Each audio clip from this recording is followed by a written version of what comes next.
Let's go ahead and turn our attention to Minnesota, as this is where a lot of the eyes have been on the last several weeks with the Nick Shirley expose and all the fraud that we've seen. Did y'all talk about the new video that was released from Nick Shirley yesterday? No. Okay. Salty, did you see the new Nick Shirley video that was dropped? Where he pretty much encountered a bunch of fraudsters in Minnesota? No, I just seen the snippets of it. I haven't sat through the whole thing yet.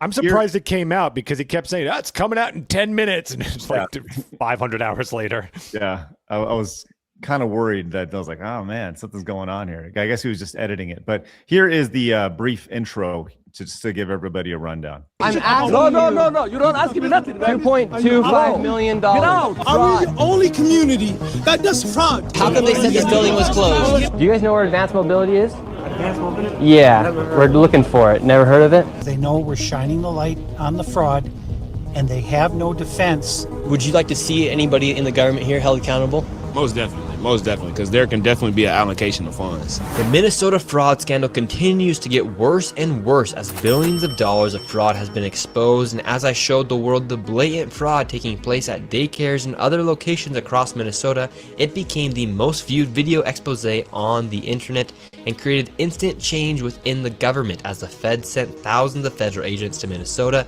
and the HHS froze over $185 million in all payments to childcare. And while politicians like Tim Walz call people like me white supremacists and far-right delusional conspiracy theorists for exposing the fraud, meanwhile, he actually dropped out of running for re-election. The Minnesota fraud scandal has erupted the nation as protests and riots took place, all starting because daycares like Quality Learning Center were exposed. However, the daycares is only a small portion of the fraud taking place in Minnesota. In this video, I will take you into what has continued to allow this fraud to happen and connect all of the dots for you, exposing all of the fraud from strange connections of the business owners and the politicians who have openly admitted to the fraud on live TV. And to dive deep into the fraud, I met back up with the local David, who has been investigating this widespread fraud scandal for years. So here. All right, so he meets up with David again. They go out and they more or less just go to other outlets outside of daycares. There's a ton of them, whether it's adult daycares, which is a thing apparently, a lot of things related to healthcare and all this. So look, he laid it out pretty good in the intro there. This has been a bombshell, and it's not that he was the first to expose it, but he was the first to really put a lot of eyes on it. And as he said, immediately a reaction was to be had, which we've talked about this on the show. When we first talked about this, we were fairly black-pilled about this. Like, yeah, but what's going to happen? Well, there certainly has been action from pretty much every side when it comes to this. First, Salty, your thoughts on just the giant amount of fraud that is happening, not just in Minnesota, but as we know, everywhere. Yeah, well, I think that the biggest amount of fraud you're going to find is going to be in California. This place, what they're doing over in Minneapolis is nothing compared to what they're doing in Los Angeles. It's nothing compared to what they're doing in this state over here. They do it differently, but the underpinnings are all the same. You've got a government, state government, local city government, and they're incentivized into creating problems. And then they say the only way to fix these problems is to give us a bunch of money, and then we'll fix these problems. And then surprise, the problems exacerbate. And then the only solution again is more money. Here we do it with homelessness, and they're gonna you bring in tens of thousands of Somalians, and then there's government need to fix some of these problems that rise up. But he's going to be able. He's not going to be hard up for work because fraud's everywhere. Yeah, we've talked about that on the show. This is not just a Minnesota issue. That's in Ohio, a California, a Washington, a Texas. You pick a state, pick a city, you're going to find it, right? Because at the end of the day, people are very flawed, right? People are not perfect by any means, and you're going to find people who are obsessed with greed, and they're going to be looking out for number one when it comes to this stuff. So look, he mentioned the obviously the number of people who have been sent to Minnesota to kind of tackle all this. And there's been pushback from ICE agents. We've all seen the footage. And you did a video about this, Salty, this instance where rioters broke open a weapons locker and they stole a rifle from the weapons locker, the ICE weapons locker. We saw this video trending a couple days ago here. Salty, love to hear your thoughts on just the ransacking of this stuff before we move on to what's happened here. So what you're watching, these idiots are all rioting right now. And you had an illegal alien from Venezuela. ICE had legitimate reasons to detain the guy for deportation. He's an illegal alien let in by Joe Biden. He breaks free from the ICE agent. The ICE agent chases him down, tackles him, and out of one of these buildings, some other numbnuts run out and they start attacking the ICE officer with a snow shovel and a broom. Now, some places say 3 people, some say 4.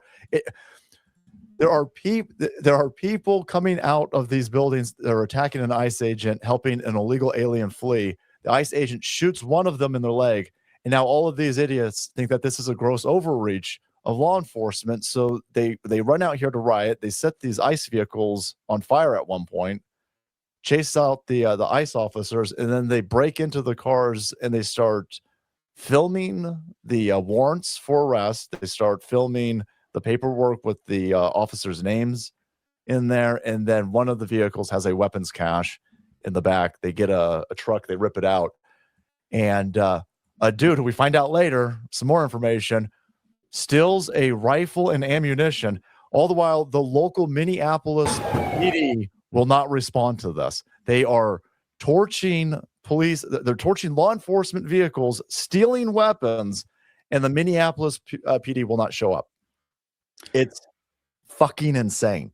Well, I did see that the mayor asked the police to quote unquote fight ICE agents, and the police chief was like, "Yo, dog, what the fuck you talking about?" Like, just go Nancy Pelosi levels high, right? Not here. Right? Aggie boobs. No. So the good news is that this guy's video or this guy's face was on tape, right? So naturally, is the fucking government. We have all the information they needed, and guess what? Hey, look at this guy. I'm gonna go rob. This is the genius level of illegal aliens, allegedly. Of course, I don't know if he's illegal. Check his paperwork. This is what we need in our country, by the way. We need gang members from the Latin Kings coming in with face tattoos saying, "You'll never catch me, coppers, as I break into this vehicle. There's no way you can figure out who I am." He's got his name written on the side of his face. Yeah, so I think that's the first thing that I thought was, oh, that's a lot of face tattoos. And are they related to any gangs? And yes, I asked Grok, I said, are these actually gang related? And they said facial tattoos are more broadly a prison/street marker common across various Hispanic gangs, not exclusive to Latin Kings. They're visible signs of involvement, intimidation, and earned status. You get the teardrop from committing a murder or attempted murder, or time served in prison, or mourning a lost gang member friend, and in some cases just heavy criminal or prison history here. So this guy, definitely a fine, upstanding. What they say, a legal observer, I believe. He's a Minneapolis dad. Leave him alone. Yeah, he's just there just to observe and take guns from things, you know. So it's crazy. This group of maniacs over here, they're just so used to breaking the law that just minor enforcement of real basic shit that nobody was in disagreement with 12 minutes ago has set them in a direction where they're like, no, now we're going to openly set these cop cars on fire. One of these idiots is live streaming. He's reading. I don't know if the dude was reading, but he's live streaming on YouTube the warrants for all of these illegal aliens. He's alerting illegal alien criminals. Some of these people, like we'll find out later on, I imagine when we talk about that Geraldo dude, they're wanted for the world's most heinous crimes. And he's reading the names out on a live stream that there's a warrant out for their arrest. These are felony crimes. And YouTube's paying the dude. Like, I'm demonetized for saying that there should only be 2 bathrooms. But this dude's committing felonies on the platform, and people are calling for his arrest. I'm dying to see somebody get arrested. Well, what's interesting is you mentioned that the guy, we had that super chat saying, why aren't you talking about this this person who died? Well, this is a story, another ICE death that has happened. It's kind of, I wouldn't say trending, but it's notable, right? It says they're trying yes. to, this one and the other ICE shooting of the dude on New Year's. They're so desperately trying to push these things, and then once normies figure out what these people ended up in jail for, it's going to backfire bigly. All right, so let's actually get into that. So this person, Micah, who is a political commentator and law student here, says, I strangled a man to death, then lied about it in the press release. His last words, I cannot breathe. Okay. Sounds familiar. Invokes the old George Floyd stuff. Says, witnesses in detention with Lunas Campos told the Washington Post a different story. Santos Jesus Flores, who was detained at the camp where Lunas Campos died, said he saw 5 guards choking the man as he struggled after he resisted going into the segregation unit because he didn't have his medications. During the struggle, Jesus Flores said he heard Lunas Campos say again and again in Spanish that he couldn't breathe. He said, I cannot breathe. I cannot breathe. After that, we don't hear his voice anymore, and that's it. So, man, what a sad story that is. They're just out here killing people, Salty. It's crazy. They're just literally strangling people to death. I so badly want to do a George Floyd meme. I can't breathe. Yeah, well, you got to do it in Spanish. Well, Blabs, I don't know if you've followed this guy who died, but not the greatest guy in the world. As this person here pointing this out is defending a child rapist over here. This is the guy who died. Yes, a sexual, violent sex offender over here, messing with an 11-year-old. So, pardon me if I don't shed a tear for homeboy getting strangled to death and resisting over here. Sorry. Shame he didn't say it in English. That way, he could have, maybe they would have, if he understood what he was saying, then maybe he would have let go. I've just kind of all sympathied out at this point. And does that make me an extremist for just being so fucking tired and sympathied out for literal criminals who have diddled 11-year-old girls being killed? Sorry. I feel like that probably should have been the sentence when they got convicted. Just throwing it out there, but just kind of over it. But I'll tell you, who's not over it, Salty? Micah? Hollywood. No, Hollywood. Now, we saw Ruffalo with his Be Good pen. My favorite. I know. He's your favorite. He's the best Hulk in the world and all that stuff. I get it. Yeah. But do you know who Natasha Lyon is? She looks familiar. I think I've seen her before. Have you seen this person over here on the left? Oh, isn't she from American Pie? Yes, that's what she's from. Yeah. Well, she wanted to speak out against ICE by literally reading a script from her phone that was given to her. Be good. This week, an American citizen was killed by ICE, and I can't be here and pretend like that's normal. It's an invitation to everyone who is watching. If you're concerned you're not alone, together we can stop the violence of and be good. That's a hashtag in honor of Renee Macklin Good. It's about basic decency. Our friends, family, and neighbors are being targeted, gunned down, and killed in our communities. Okay, here. What's up with the winks during this? Does she have some sort of medical issue? Because they can't help themselves just constantly just being annoying. They can't help it. They just constantly talking down to people constantly. Well, you can see I'm not going to watch the whole thing, but yes, the entire thing, she's literally reading off a phone. It's a script that was given to her the entire time. It's not authentic at all, totally fake, as she's just reading something that I guess she was given to read during these red carpet things. Totally real, totally authentic. She sounds sloshed, by the way, as she's doing it. She does. She good. So she mentions a dude in that diatribe that she's spewing over there. She goes, ICE keeps killing people like Keith Porter. Go look up Keith Porter. Keith Porter is a dude. He's firing his AR-15 off during New Year's. He's shooting. He's spraying the sky.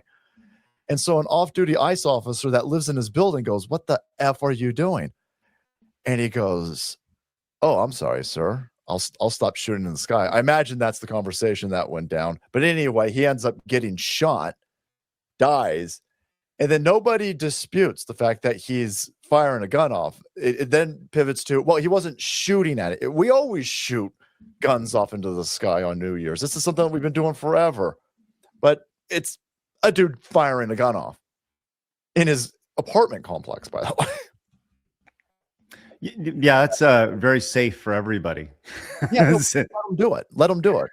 Right. Because he can't breathe. Because he can't breathe.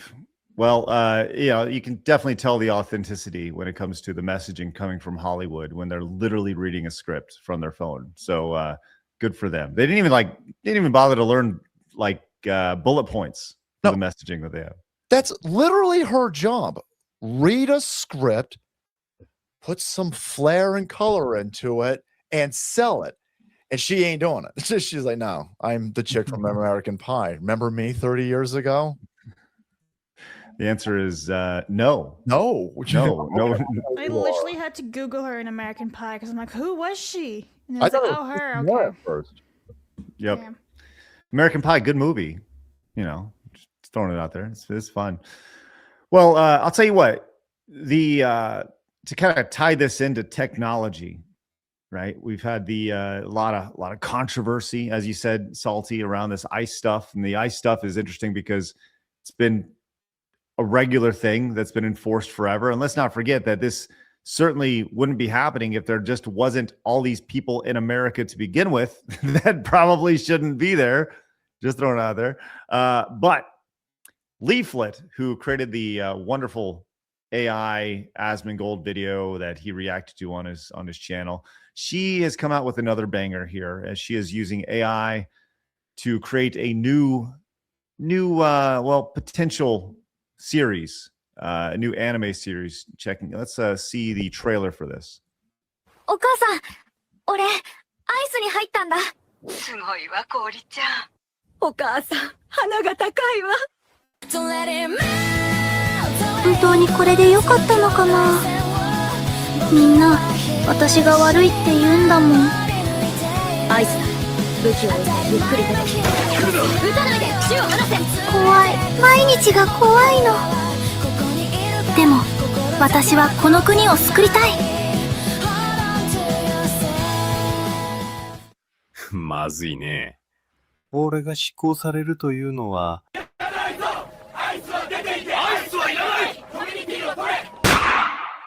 お母さん、知り合いが車にはねられて、それで彼はそうするしか。So I do love the extremely long name. I joined ICE to save my country, that's but now typical. A lot of animes have incredibly long names. yeah. So the anime Lack of about subtlety. Yes. First time seeing that, Salty? Yeah, first time. Would you watch an ICE anime? I'm not big into anime. I appreciate the art as it is, but I'm getting more than my fill in just real life at this point.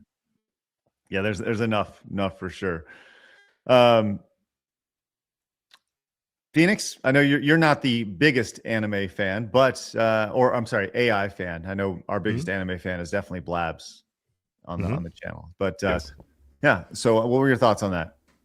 I actually think what Leaflet's been doing is fantastic. You know, and if you're going to use AI, I love the idea that you're either using it for memes or, you know, to make some political points and stuff like that, and also be entertaining. I don't know. I think because that's something that, for instance, to produce something like that, especially in a timely manner when you're talking about politics, would be next to impossible unless you had an enormous amount of money. So it is nice to see that you can make those political points with something that could get passed around in an entertaining way to help you at that point. I think is actually pretty, it's a very promising thing. She's creating AI propaganda. Basically, yeah. Right. Great stuff. Well, look, we'll continue to follow the insanity happening up in Minnesota. So make sure you guys subscribe if you're new, of course. We're growing. We're growing. Grow with us. Hit that subscribe button. Don't make it weird. Not like that. That's weird.